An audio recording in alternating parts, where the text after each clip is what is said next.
Since 2016, Love Has Hands Foundation, through Dr. Jermaine Gordon's efforts, have been delivering life-saving intervention, trauma and violence prevention tools and supplies to both government and privately owned childcare facilities across Jamaica. We have impacted hundreds of schools, students and staff, many communities and churches. We are one of Jamaica's largest distributors of donated success tools and kits, touching the lives of children, those who serve them, and families in more than 130 communities.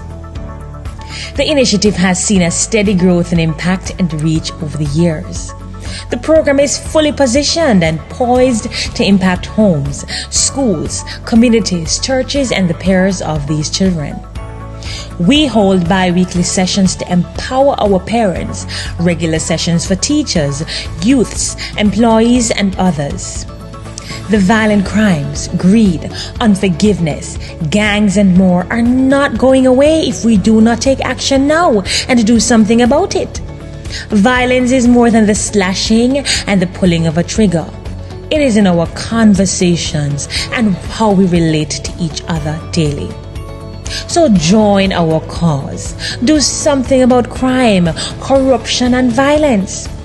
Help us to start impacting 40,000 preteens each year with our program, designed to activate their genius and to help them to dream a better dream. Or simply help us to feed, clothe them, and give them a better, safer future.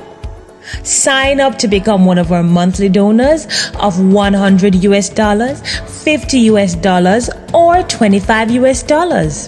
Your contribution makes it possible to continue this desperately needed mission in our nation.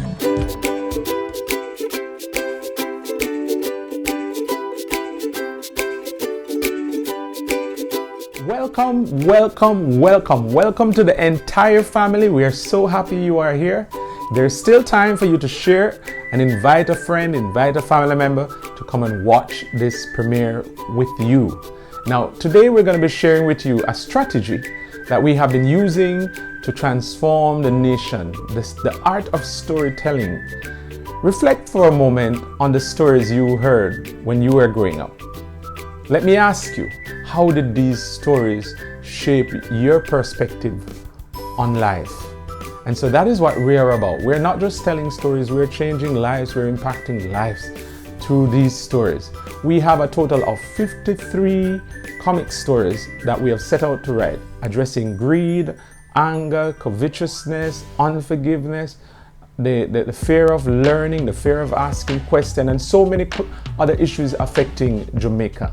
As well as we are doing comic stories to highlight the solutions and what we recommend to activate the genius in our children, our young people, the teachers, the education, the government, our leaders, etc. And so we want you to share in this. So if you are a writer, if you know how to write comic stories, we would love to hear from you. Our email is provided in this video. If you would like to donate, because each of these comic stories cost us approximately $100 US. So if you want to make part donation, or you want to make a full donation towards a comic story being written, edited, illustrated, and completed, then feel free to make contact with us in the information below. Or you can contact us on our website, lovehashandsfoundation.org. Also, we want people who use these stories, those who associate with children and interact with children, school teachers, Sunday school teachers, Sabbath school teachers, those who work with children. We want you to feel free to use these stories with the children, with the youths in your family as a story time, because stories is one of those methods that we use to relax. And bedtime stories have always worked for young folks, for older folks, in calming the mind and the heart and the spirit, quieting the heart and the mind and the spirit as you get ready for bedtime. So we want you to be a part of this. And at the end of this video, you can feel free to click the link to download a copy of the comic story of your choice. And we have made it available for you in JPEG.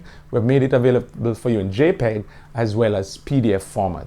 And so thank you. I must share with you my story quickly before we dive into it.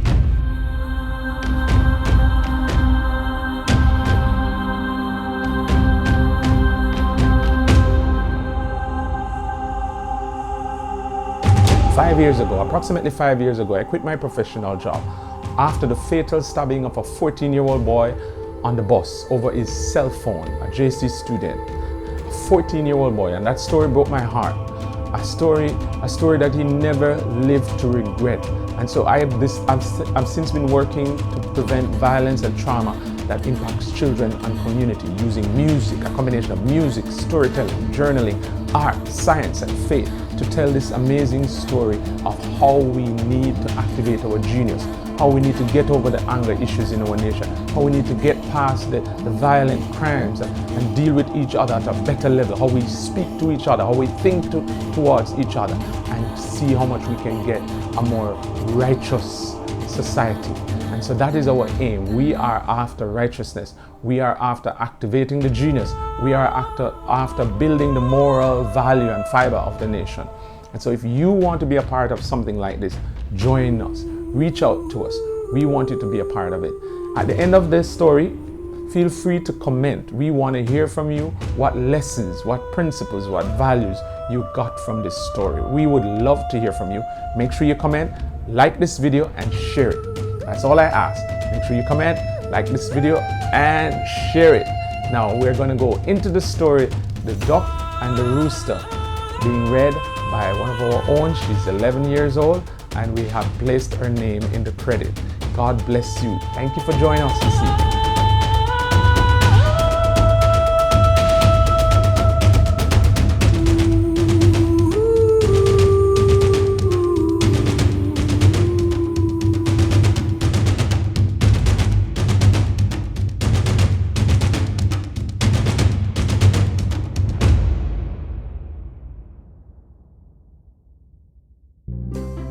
The Duck and the Rooster.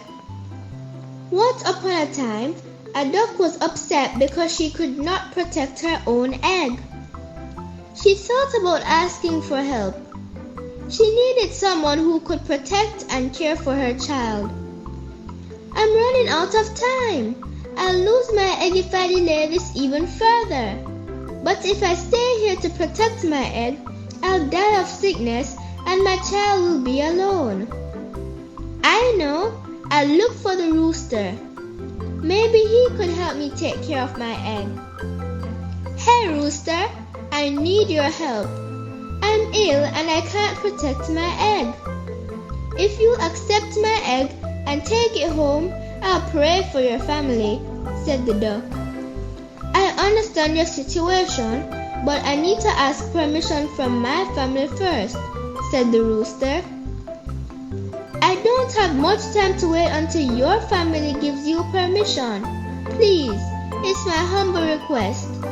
Take my egg and protect it, pleaded the duck. I understand the situation, but you need to wait, said the rooster. Rooster asked his family for permission, but his wife, the hen, rejected his request. However, Rooster was worried about his friend's request. He went back to the duck's home. Rooster said, I'm sorry my wife doesn't agree with your request, but I'll still accept the egg and care for it. The rooster brought the egg home even though his family was against it. If my family knows what I've done, they will be so mad.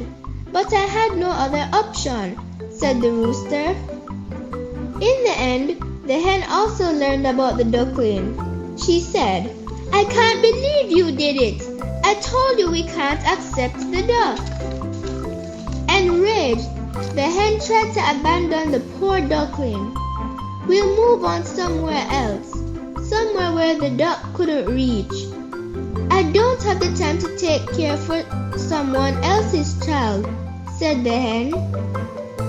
The rooster said, "But we couldn't leave the duckling here. Please, you need to understand the situation." "No," said the hen.